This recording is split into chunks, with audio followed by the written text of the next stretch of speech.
ఒక అడవిలో పెద్ద పులి ఉండేది. దానికి బాగా ఆకలి వేసి ఆహారం కోసం అడవంతా తిరుగుతుంది. ఇంతలో ఒక ఆవు అక్కడ మేత మేయడం చూసి ఇక తనకు మంచి ఆహారం దొరికిందని ఆవు దగ్గరికి వెళ్తుంది. అంతలో ఆవు తాను చనిపోతే తను లేగదూడకు పాలు ఎవరిస్తారు?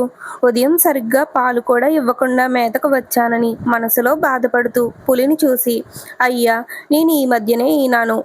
నా పిల్ల ఇంకా నా పాలు తాగుతూనే ఉంది. అది పాలు తాగడానికి నాకై ఎదురు చూస్తూ ఉంటుంది. దయచేసి పాలు ఇచ్చి రావడానికి అనుమతి ఇవ్వండి అని ప్రాధేయపడింది. ఆవు మాటలు నమ్మి పులి అవకాశం ఇచ్చింది. వెళ్ళి త్వరగా రా అని చెప్పింది. తనకు అవకాశం ఇచ్చిన పులికి ధన్యవాదాలు తెలిపి ఆవు తన దూడ వద్దకు వెళ్ళి దానికి పాలిచ్చి మంచి బుద్ధులు చెప్పి తిరిగి అడవిలో పులి ఉన్న ప్రదేశానికి వచ్చింది.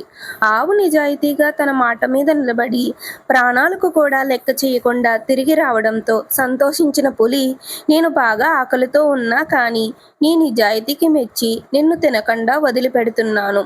వెళ్ళి నీ బిడ్డతో హాయిగా జీవించు అని ఆవును వదిలిపెట్టింది.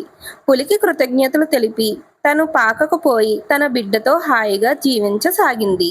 Thank you. Follow for more videos.